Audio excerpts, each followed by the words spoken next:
Basta Radio Bumbo! Sa loob ng 60 taon, ang sigaw na ito ay hindi lamang naging slogan. Ito ay naging bahagi ng araw-araw na buhay ng milyong-milyong Pilipino sa buong mundo. Kung paanong ang malakas na tunog ng bass drum ang nagbibigay ng kumpas at ritmo sa isang parada, ang tambol ng Bombo Radio gumagabay sa bawat kalahok upang sabay-sabay na humakbang tungo sa isang direksyon. Ganito ang natatangi at makapangyarihang tambol ng Bombo Radyo na nagsilbing kumpas na Philippine Broadcasting sa loob ng 60 taon. Ito ang naging hudyat ng balita, impormasyon, serbisyo publiko at pag-asa para sa maraming henerasyon. Kapag may bagyo, kapag may lindol, kapag may eleksyon, kapag may krisis, at maging sa mga araw ng tagumpay at pagdiriwang.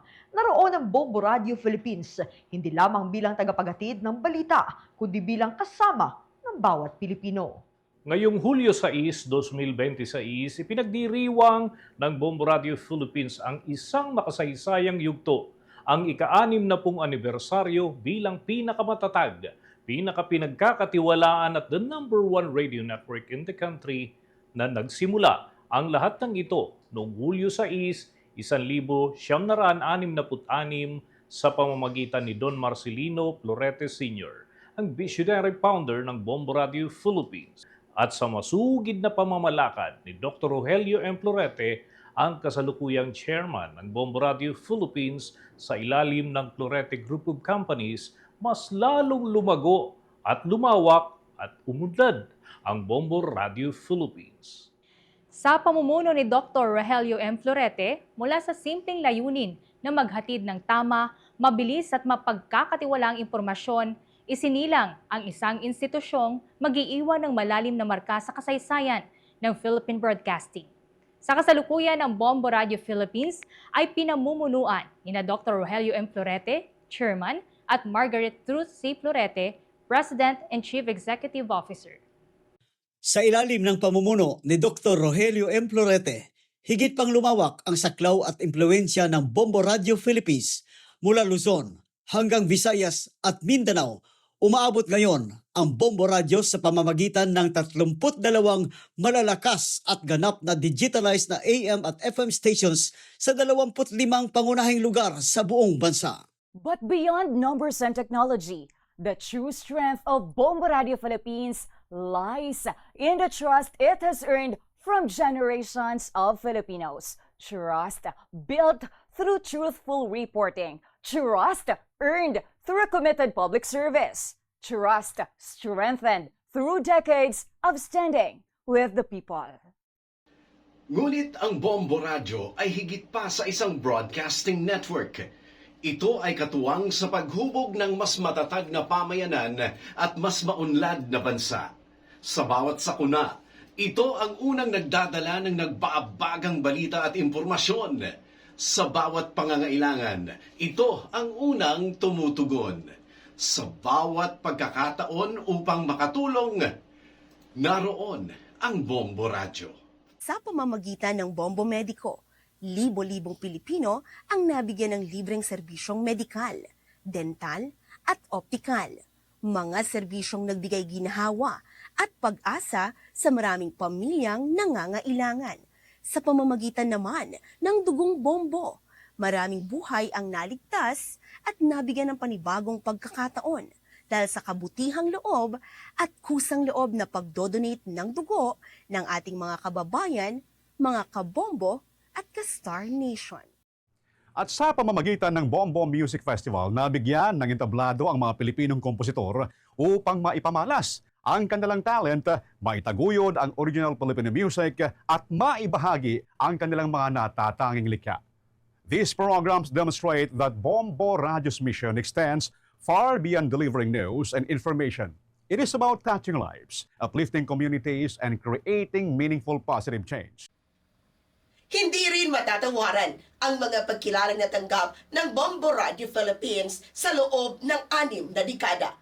Mula sa iba't ibang organisasyon at institusyon, kinilala ang Bombo Radio bilang huwaran sa larangan ng pamamahayag at broadcasting. Its stations nationwide have received numerous awards from the KBP Golden Dove Awards and the Catholic Mass Media Awards. A testament to its journalistic excellence is the achievement of its flagship newscast, Bombo Network News, which was adjudged Best News Program for 2 consecutive years, 2024 and 2025, by the Catholic Mass Media Awards. Kinilala rin ang Bombo Radio Philippines bilang Radio Network of the Year ng Rotary Club of Manila sa kanilang Pro Patria Journalism Awards 2026 sa natatangi nitong kontribusyon sa responsableng pamamahayag at pinagkakatiwalaang balita at impormasyon. Mga parangal na sumasalamin sa mataas na antas ng profesionalismo at dedikasyon ng buong Bombo Radio. At sa likod ng 60 taong tagumpay, may isang leader na naging mahalagang bahagi ng paglago at patuloy na pag-unlad ng Bombo Radio Philippines. Isang leader na nagbigay direksyon sa network sa panahon ng pagbabago at modernisasyon. Isang leader na naniniwala na ang katotohanan ay hindi maaaring ikompromiso at ang kahusayan ay dapat maging pamantayan. Sa ilalim ng kanyang pamumuno, pinalawak ang operasyon ng network, pinalakas ang kredibilidad ng pamamahayag, pinaunlad ang teknolohiya, at higit sa lahat, pinanatili ang diwa ng serbisyo publiko na siyang pundasyon ng Bombo Radio. You must understand your work, you must love your work, you must understand your work. Anywhere you go, any undertaking that you go in life, wala man easy. Yan ay si Dr. Rogelio M. Florete, ang chairman ng Florete Group of Companies, kung saan napabilang ang Bombo Radio Philippines. Guided by his principle, the truth is non-negotiable and excellence is the benchmark. He inspired generations of broadcasters to uphold the highest standards of journalism and public service. So the effort for perfection should be constant. Constant na yan, hindi. Non-negotiable for us to present a good, entertaining program. Today, as we celebrate the 60 years of Bombo Radio Philippines, we honor a visionary leader whose commitment, dedication, and foresight helped transform Bombo Radio into the most respected broadcasting institution in the country. Earning trust is something that you have to work.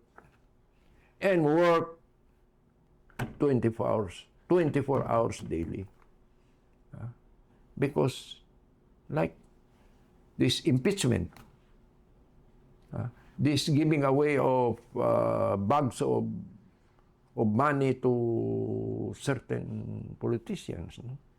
So there are several sides to it. Your point, the point of the other side, whether nakatinggap siya, and the right side. 3 things that you have to consider. And you have to study the event. So, ongoing yan every day. Ongoing yan. May bagong breaking news, may development, So, it is because of this format that Bombo Radio Anchor have laid down their lives in the search for truth. Sa ganun. So we should be ready for that. Dr. Florete has long been recognized as a pillar of Philippine broadcasting, a true captain of industry in media, as recognized by the Philippine Chamber of Commerce and Industry Western Visayas, as well as a Lifetime Achievement Awardee of the Kapisanan ng mga Broadcaster ng Pilipinas or KBP, whose contributions have shaped the landscape of radio journalism in the country.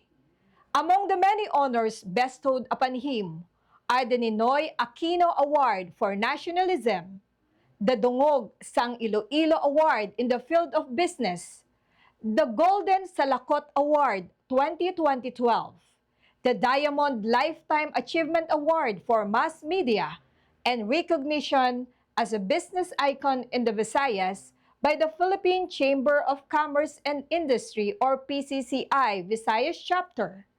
Maraming salamat, Dr. Rogelio M. Florete. Ang inyong pamumuno at pananaw ay naging ilaw na gumabay sa Bombo Radio Philippines sa loob ng maraming dekada. Ang inyong pamana ay hindi lamang makikita sa tagumpay ng network, kundi sa milyon-milyong Pilipinong inyong napagsilbihan sa pamamagitan ng katotohanan, integridad at malasakit.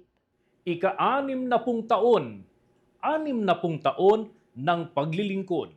60 taon ng katotohanan. 60 taon ng pagtindig kasama ng sambayanang Pilipino. At habang patuloy na umuusad ang panahon at nagbabago ang teknolohiya, Matatag ang pangako ng Bombo Radio Philippines na maging numero 1 at pinagkakatiwala ang pinagkukunan ng balita at impormasyon. 4 generations, past, present, and future, one name continues to resonate across the nation. A name trusted in times of crisis. A name respected for its integrity. A name that has truly become a way of life for Filipinos. Basta Radio. Bombo!